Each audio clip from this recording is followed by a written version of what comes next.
Okay, this is going to be a very important video. Four reasons your roofing ads aren't working. Why aren't your roofing ads working? Why aren't they bringing in new jobs? Um, Whether it's retail jobs, insurance claims, how come they aren't as effective as you thought they would be? Whether you're running Google ads or Facebook ads, there are certain things you're not doing right in order to maximize your ads, get people, get more estimates in order to convert those estimates as well. So, what I'm going to do here is I'm going to talk about what these reasons are. All right, let me zoom in here and we'll get into it. So, let's start with the reasons. The four reasons. Got them all mapped. Let's start up here. Poor targeting. That's number one. Your targeting isn't good enough. Ad reaches the wrong people, basically. Basically, you might be maybe targeting the wrong locations, targeting the wrong kinds of people. The solution to this is you want to focus on key groups. Firstly, affluent, rich zip codes. Target rich people. Why? They have a lot of money. They probably have bigger roofs because they have bigger homes. There's a chance that they'll likely pay out of pocket, right? Maybe they won't, but you know that you're getting basically a buyer that has the funds to cover the given roofing project that they're going to get. So you can go on Google, you could go on ChatGPT, et cetera, and find wealthy, affluent zip codes in your area, and then literally target those zip codes on Meta. Meta has amazing targeting, and one of my favorite targeting features for local businesses that we've used for our clients for many years is zip code targeting, targeting cities. And then what we find when we target these cities is that these types of buyers or potential buyers can spend more on the given service that just came across them on the Meta platforms. Another thing you should be targeting is homeowners, of course. People that own homes, and with these homeowners, you really want to target people, ages 30 to about 65 plus. Don't target homeowners that are 22. That might be, their parents' money, or maybe you can get in contact with their parents if you want. But to keep things simple, target people 30 to 65 plus. Simple as that. Homes constantly, there's always something that kind of needs to be fixed, really. And roofs are no exception. And in some cases, people want an entirely new roof, which is probably what you're aiming for. So if someone bought a house recently, they don't like what the roof looks like, and they see your ad, they see your offer and the other elements I'm going to cover today, they're going to go with you. So there's that. Also target older homes in your area. Like, what homes have just been around since like 1906, like 1920s, like 1960s. These old homes that like truly need a makeover. Target those. Areas hit by storms, right? Um there are a lot of buyers with insurance that cover storm damage. So make sure you create ads that, like, ideally you want to create ads that target everyone, but then you also want to create ads that are specific, like especially after like a storm, you want to create an ad around storm damage or replace your roof entirely after a storm, like these types of things. And you want the other elements I'm going to talk about in this video to support that. um Zip codes that are susceptible to damage, like susceptible to like wind and hail damage, like zip codes that get a lot of storms, of course, great place to great thing to target. And of course, I already said ages 30 to 65 plus, right? So all of this improves your targeting quality, and it leads to better results with your ads. And that's just one thing, your targeting. The next thing that you need to do to make your ads better is the following. And that is, let me make sure I'm going the right way. Okay, yeah, I'm going the right way. Cool, cool, cool. For my process map here. Okay, slow follow up is the next thing. So, like I talked about, if your follow up is slow, you're going to have a lot of problems because people are shopping around, and if you get back to them 2 days later, there's a chance they already booked an estimate with a different company. And there's statistics that show that leads and customers tend to go with the first company that contacts them. Actually, this is across all industries.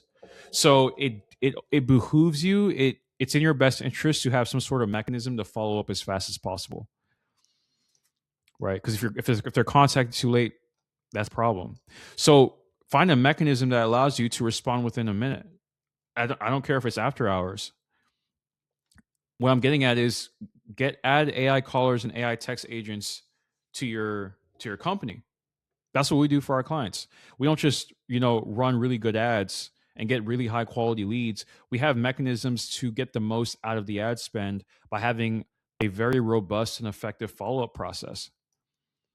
Right. And then with this process right here, where it also allows our clients to nurture both new and old leads. New leads obviously being leads that come through, their ads, but like old leads being leads that sit in their CRM database, whether it's Service Titan or Job Nimbus or whatever CRM you use. Because these leads might be ready now, but they weren't ready back then. Like it's really that simple. So like this leads a given roofing company to be able to spend more on their advertising because they're making more out of everything. They're making more out of their ads. They're able to spend more. They're making more out of their past leads. They're allowed to spend more. And typically, the company that can spend more to get a customer gets the customer, and they grow faster. So like a lot of roofers like fall into the problem of running ads one month, running ads the next month, and then just focusing on that month's lead volume and forgetting the lead volume from previous seasons. When you implement AI callers, text agents, and these follow-up systems, what you notice is that you speed up and systematize follow-up, and you end up closing these deals faster. And if you marry this with rich zip codes, homeowners, the right age ranges, you're not only making money faster, but you're making more. And I haven't even gotten to the other stuff. And on top of that, like there are certain things you can do in your sales process to make it even better. That if you'd like to learn more about, feel free to schedule a time to speak with me.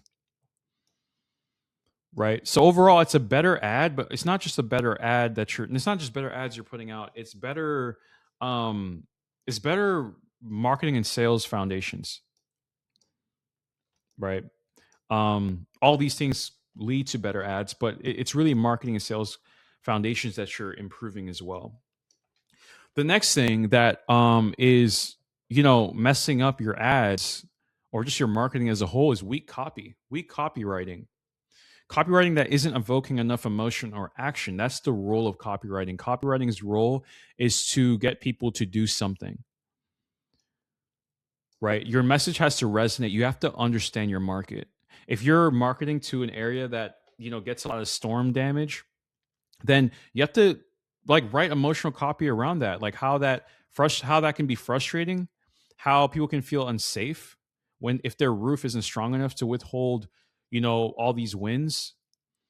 How if you're helping them deal with their if you're handling the whole insurance process for them, talk about that. Talk about how you get the headache, you get you remove the headaches by handling the whole process for them, or they have to just do very little. That adds to your offer, and I'm going to talk about offer soon. But like your copy is your marketing communication, your sales communication.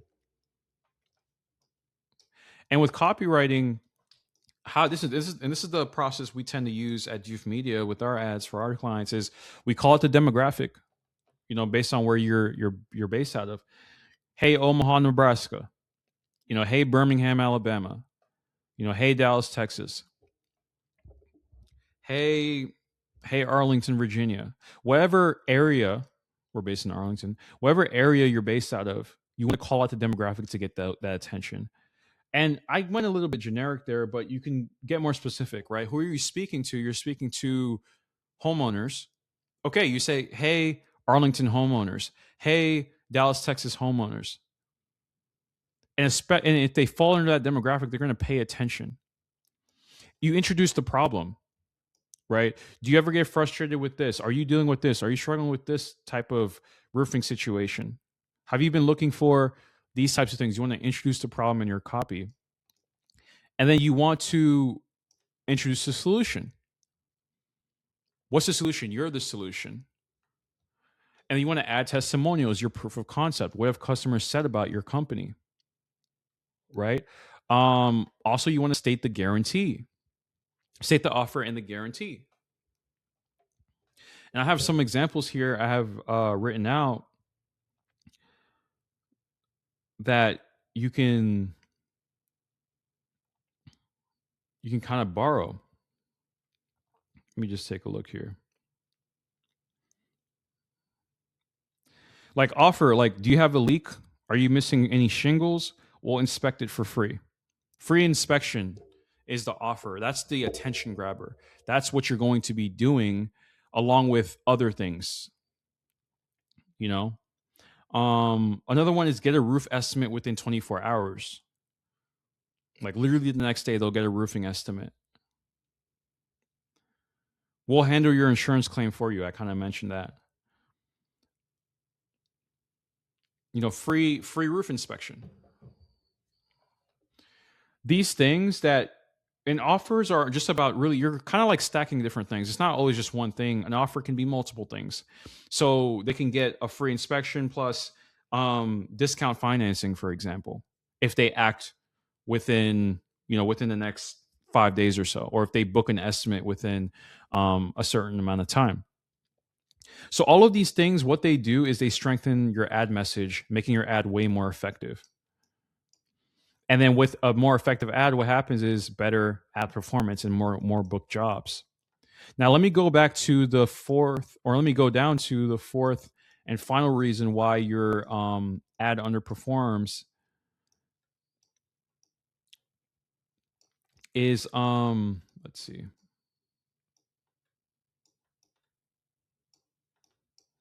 Let me zoom out a bit.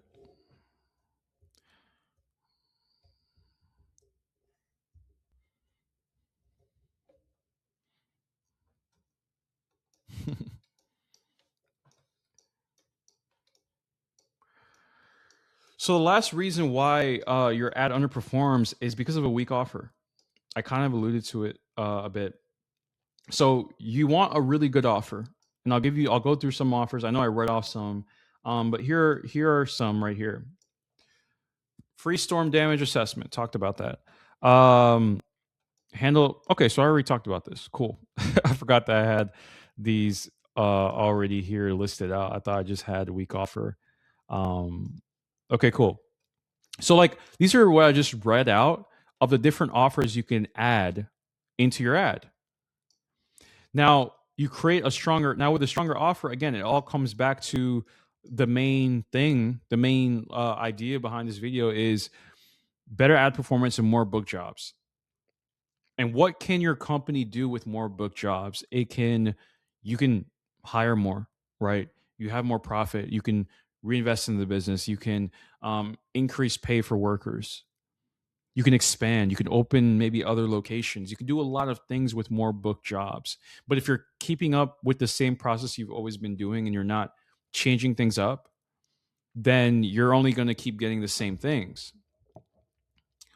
And that's why we help roofers really refine their online presence by creating effective ads and creating very effective follow-up sequences and follow-up systems. And with this system of ours, you're able to book more jobs with higher quality leads. And from then on, with all the additional profits, you can do what you want with those additional profits, whether it's to expand, hire more, right? Increase pay for workers or yourself. But it really starts with a newer system because in 2026, roofing marketing is different from the past. So I'll leave you with that. I hope you enjoyed this detailed breakdown on how to improve your ads. If you have any questions, don't hesitate to reach out. You can schedule a call with me using the link on my channel. If you're watching in a different platform like Instagram, you can check the link in my bio. Hope you enjoyed this video. I'll see you in the next one.